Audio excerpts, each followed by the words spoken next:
Hi all, welcome back to Friday Focus. So in this class, we'll be continuing with the nutrition in human beings from the chapter Life Processes.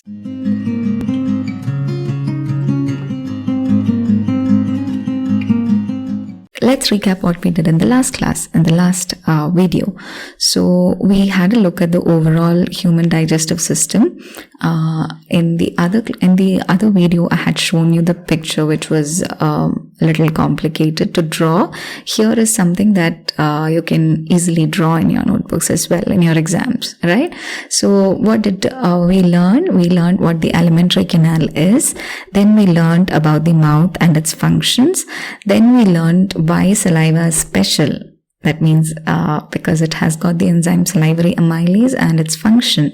We learned about the esophagus and the peristaltic movements, the wave-like contraction that helps to move food in a regulated manner.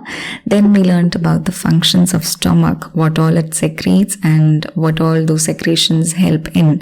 And then we learned a note about acidity, what it is, why it is caused. And we also learned about the sphincter muscles, which also helps in the regulated movement of food, that is exit and entry of organs in the alimentary canal, right? It's present in the exit and entrance of organs in the alimentary canal, right? So let's continue from the stomach. So from the stomach, food enters the small intestine, right? So remember, we ended the last video or last class with the fun fact, the amazing fact that our small intestine, the absorptive surface totally, it is that equivalent to a tennis court, right? So also its length in an average human being is around 22 feet. Human beings are maximum 6 to 7 feet tall, and our small intestines, which are housed in a little part, it is like 22 feet long, right? So it is quite an amazing fact. So it is the longest part in the alimentary canal, but still it is called small intestine. Why so? Because that name happens to be given to the diameter. Since the diameter of the small intestine is smaller, we call it as small intestine, right? The length of the small intestine varies according to the diet of the animals. In herbivores, it's longer because cellulose, as we know, which is found in the plant cell wall, is very hard to digest. So for it to get digested, it takes longer. So more surface area of absorption is needed. So that is why the small intestine is longer in herbivores and smaller in carnivores, as meat is easier to digest compared to plant, right? So the site, small intestine is where the complete digestion of carbohydrates, proteins and fats occur, right? Because it also receives the secretion from liver and pancreas. It is able to do all of this digestion of carbohydrates, proteins, fats, everything the small intestine can finish up, right? So because it has secretions from the liver and pancreas. So what does the liver and gallbladder do? Why are they important? What is their role? Well, liver secretes two important secretions, that is bile juice and bile salts. Both of these are stored in the gallbladder.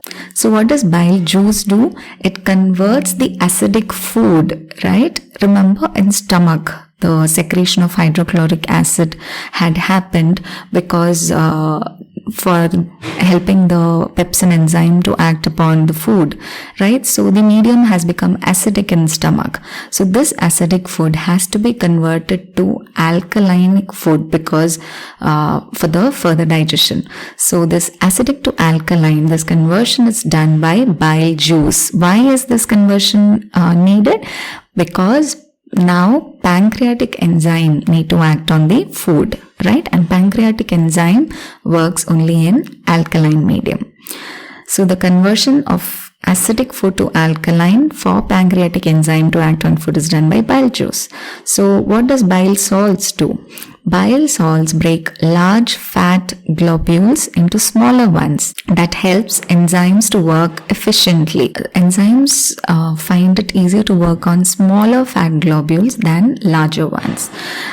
You can take the example of how the soap emulsifies the dirt, right? I hope you have all learned that in chemistry already. So the same applies in case of fat globules found in our bodies, right? Now we all learned why gallbladder is important. At the same time, we do know, we have, some of us might have heard about cases where gallbladder needs to be removed from certain people surgically, right? So we wonder, how will they survive? How are they going to survive if there is no gallbladder? Doesn't that matter at all? So here is how it turns out. Without gallbladder, there is no place for bile to collect. Bile juice and bile salts are stored by gallbladder, remember? So the liver releases these bile straight into the small intestine, and it allows us to digest most foods. I mean, it is in a way that process is harmless. But if suppose we have large amounts of fatty, greasy or high fiber food, if we consume them, it becomes harder to digest and it results in diarrhea, bloating and gas. So diarrhea, bloating and gas are found more in people they are more prone to this. So it's better they maintain a better diet, right? So the next organ that is connected to the small intestine and that secretes its juices into the small intestine is pancreas. So now bile salts and bile juice have made the medium alkaline and digested the big fat globules to smaller ones. Now it's the turn of pancreas. It secretes pancreatic juice. Okay, and what does this contain? It contains enzymes like trypsin that digest proteins and also lipase that digest emulsified salts. So in a way, bile juice and bile salts have prepped up the food for pancreatic juice to work and digest the proteins and emulsified fats, right? So now coming back to small intestine, the intestinal walls also secrete intestinal juice, right? The walls of the small intestine have glands that secrete intestinal juice. So what does this contain? Again, enzymes. And these enzymes in the intestinal juice converts proteins to amino acids, complex carbohydrates to glucose, and fats to fatty acids and glycerol. So all these juices from liver, pancreas, and small intestine together digest all the food materials into smaller units that can be taken up by the body, right? So the digested food taking up is absorbed by the body, okay? So digested food is absorbed or taken up by the body through villi. That is finger-like projections that are present on the walls of the small intestine. So let's look at them.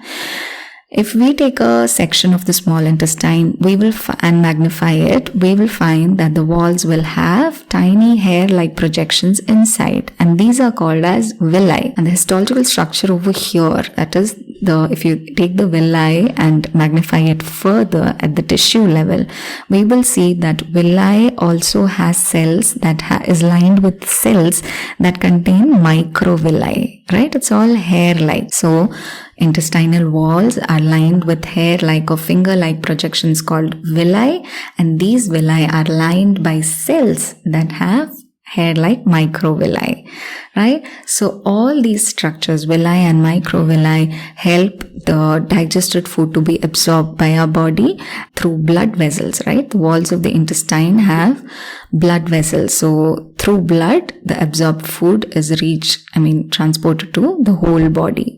And this absorbed food is used for, as we already learned in the previous classes in nutrition, it is used for energy, it's used for the building up of our cells, tissues and organs, and it's also used in repair of our body parts, right?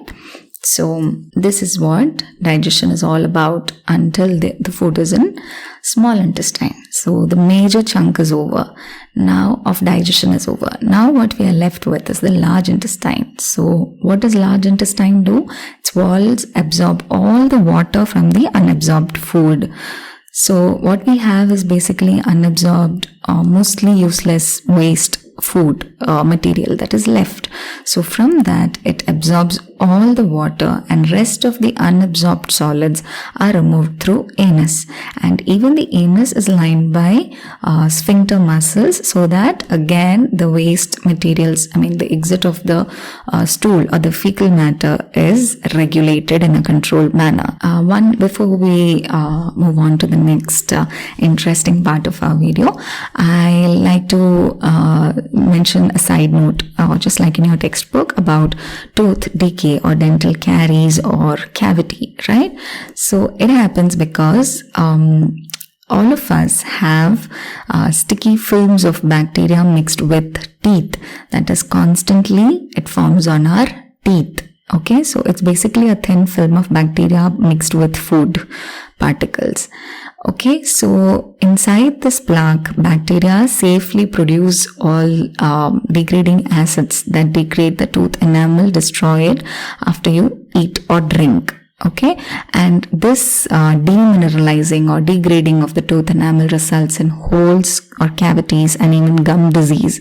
So if this is left untreated, it will lead to inflammation and infection. So one may argue that we learned that saliva is alkaline in nature, and why can't it alkalinize this acid?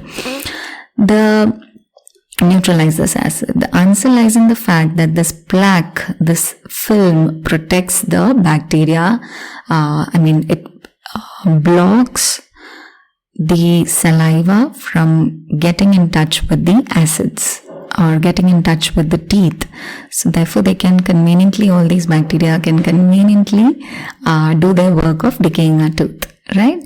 So it's an interesting fact that almost on a daily basis after every meal, our teeth tries its best to repair itself. Yes, your teeth can repair itself, and it does that again and again.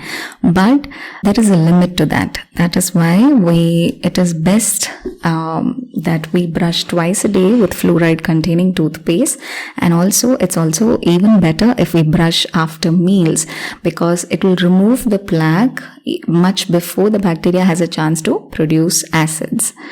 Right? I had promised in the last class that I will show a video which will make the working of the peristaltic movement as well as the working of the sphincter muscles very clear.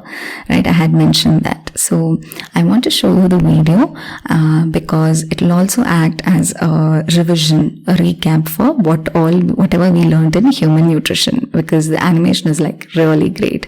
Right? So I'll just sit back and watch with you, and I want you to pay attention more closely to what is getting digested, and as well as to the peristaltic movements, how it is happening in the body, and also to the working of the sphincter muscles, right? So with that promise from you, I'm going to show you the video. Here we'll show what happens when we digest food. As food enters the mouth, the teeth grind it down during chewing. This is called mastication. Salivary glands release saliva that moistens the food and helps to break down sugars. The tongue positions the food so it can be swallowed. The food moves through the throat and into the esophagus. Food moves down the esophagus by peristalsis. These are wave-like contractions of the muscles in the digestive pathway that push the food along. Next, the food enters the stomach, where it's showered in gastric juices and proteins are digested. The food then passes through into the small intestine. Here the food is showered with bile that digests fats and pancreatic juices that contain enzymes to digest carbohydrates, fats and proteins. The walls of the small intestine also release enzymes. The small intestine is over 5 meters long, and the food moves along by peristalsis, as in the esophagus. After the food leaves the small intestine, almost all the nutrients have been absorbed. Next, the food moves into the large intestine. The main role of the large intestine is to absorb water, nutrients and salts, and convert waste products into a more solid form that can be excreted from the body as feces. The colon ends in the rectum and anal canal. By this time, water has been absorbed and the feces are ready to be expelled from the body through the anus. So isn't it amazing that so much happens in your body? Your body does so much for you without you even having to think about it, right? I hope you pay close attention to even the microvilli, even to the villi that are present in the intestine. Okay, even that was really nicely shown. So that's all about human nutrition. See you soon. Take care. Study well. Bye. Don't forget to subscribe to this channel for more educational videos and also videos on yoga and dance. Thank you.